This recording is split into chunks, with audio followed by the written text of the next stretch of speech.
কাঁঠাল নাকি মাংসের পরিবর্তে রান্না করা হয়। শুনেছি গরিবের বন্ধু বলা হয় কাঁঠালকে। যেহেতু আমার বাড়িতেই কাঁঠাল গাছ আছে, তাই ভাবলাম কাঁঠাল রান্না করলে কেমন হয়। দেখা যাক কাঁঠালের তরকারি খেয়ে মাংসকে ভুলে থাকতে পারি কিনা। যদিও এর আগে কখনোই আমি কাঁঠাল রান্না করিনি। এভাবে খাওয়ার কারণটা অনেকেই হয়তো জেনে গেছেন। আমার হাতটা খুব বাজেভাবে কেটে গেছে। যাই হোক, একসময় খুব ভাইরাল একটা টপিক ছিল যে মাংসের পরিবর্তে আপনি কাঁঠাল রান্না করে খেতে পারেন। হুট করে মাথায় এলো, যেহেতু আমার বাড়িতে আজকে কোনো মাছ মাংস নাই, তাই কাঁঠাল রান্না করলে কেমন হয়। যেই ভাবা সেই কাজ, আমার ভাইকে উঠিয়ে দিয়েছিলাম গাছে, দেন একটা কাঁঠাল পেরে নিয়ে আসলো। এখনকার কাঁঠালগুলো অনেক বেশি জ্বালা। যদিও এই ফার্স্ট টাইম আমি কাঁঠাল রান্না করবো, ইউটিউবে রেসিপি দেখতেছিলাম যে কিভাবে রান্না করতে হয়। প্রথমে হাতে তেল মাখিয়ে নিয়েছি যাতে কাঁঠালের আঠাগুলো আমার হাতে আটকে না যায়। তারপরও আটকে গিয়েছিল। আমি একটু ভয় পাচ্ছিলাম যে এত মোটা করে কেটে নিচ্ছি, সিদ্ধ হবে কি হবে না। বাট লবণ আর হলুদ দিয়ে যখন সিদ্ধ করি, এত সুন্দর করে নরম তুলতুলে ভাবে সিদ্ধ হয়ে যায়, আমার কল্পনারও বাহিরে।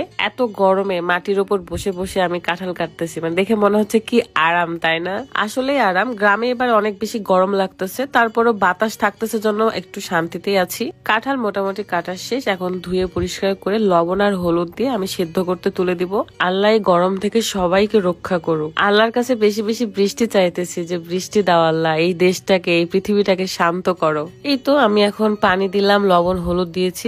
এখন কথা বলবো beauty wallet by Farzana Facebook page থেকে নেওয়া লেজার নাইট ক্রিম এবং laser massage cream. Normally laser treatment করতে গেলে অনেক বেশি খরচ হয়, সেক্ষেত্রে লেজার এই নাইট ক্রিমটা স্কিনের জন্য অনেক বেশি ভালো কাজ করে। বিশেষ করে স্কিনে কালো দাগ, মেস্তা, ব্রণের দাগ এগুলো দূর করে। সাথে আমি সাথে আছি বিদের নহটা বিদেরপুরের আলামিন। বেলাল মিস্ত্রির বিটির সাথে টাকার অভাবে বিয়ে হচ্ছে না আমার।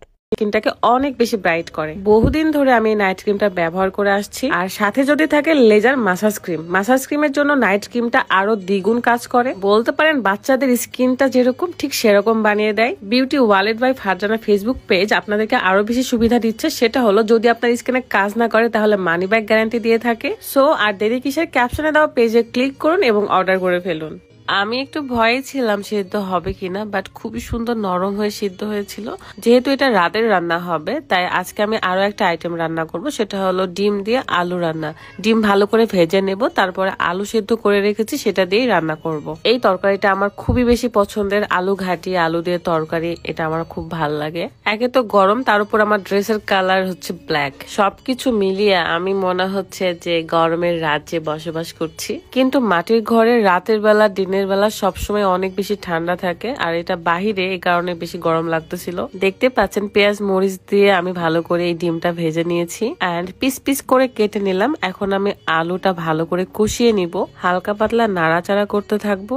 এই যে আলুটা ভাজতেছি না, এটা দিয়ে গরম ভাত দিয়ে খেতে অনেক বেশি টেস্ট লাগে। পানি দিয়ে ভালো করে আলু কষিয়ে নিয়েছিলাম, তারপরে ঝোল দিয়েছি আর বলক ওঠার সাথে সাথে ডিমগুলো দিয়ে দিলাম। লাস্টে যদি আপনি ভাজা জিরার গুঁড়া দিতে পারেন তাহলে আরো বেশি স্বাদ লাগবে। সেই তরকারি রান্না হয়ে গেলে এখন আমি কাঁঠালের তরকারি রান্না করব। শুধু তেলত দিলাম আর কি, পেঁয়াজ মরিচ দিয়ে। চিংড়ি মাছ দিয়ে রান্না করলে বা শুটকি মাছ দিয়ে রান্না করলে আরো বেশি টেস্ট লাগতো। যেহেতু আমার বাসায় কোনো কিছুই নেই, তাই শুধু কাঁঠালের ভাজি রান্না করব।